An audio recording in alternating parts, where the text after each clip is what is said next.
అందరికీ నమస్కారం. నేను మీ గాయత్రి. పార్ట్ 1లో అయితే లింగోద్భావం గురించి తెలుసుకుందాం. పార్ట్ 2లో అయితే కన్నప్ప గురించి తెలుసుకుందాం. ఒక అడవిలో బెడన అనే వేటగాడు ఉండేవాడు. అతడికి శివుడి గురించి పెద్దగా ఏమీ తెలియదు, కానీ మనస్ఫూర్తిగా దేవుణ్ణి ప్రేమించేవాడు. ఒకరోజు అడవిలో శివలింగం కనిపించింది. అతను భక్తితో తన దగ్గరున్న నీళ్లతో శివలింగాన్ని తడిపేవాడు. వేటాడిన మాంసం పెట్టేవాడు. అది తప్పైనా తన ఉద్దేశం మాత్రం పవిత్రం. అలా రోజు పూజ చేస్తూ భక్తిలో మునిగిపోయేవాడు.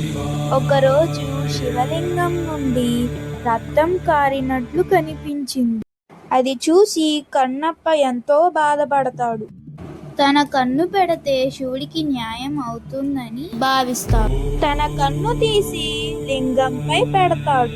మరొక కన్ను నుండి రక్తం కారటం చూసి తన రెండో కన్ను తీస్తే ఎక్కడ పెట్టాలో తెలియక తన కాలును శివుడు కన్ను దగ్గర పెట్టి తన కన్ను తీసి రెండవ కన్నుకి పెడతాడు.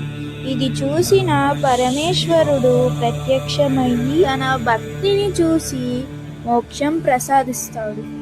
అప్పటి నుంచి నువ్వు భక్త కన్నప్పగా సిద్ధి చెందుతావని వరమిస్తాడు. ఇలాంటి మరెన్నో వీడియోలు కావాలంటే ప్లీజ్ లైక్, షేర్, సబ్స్క్రైబ్.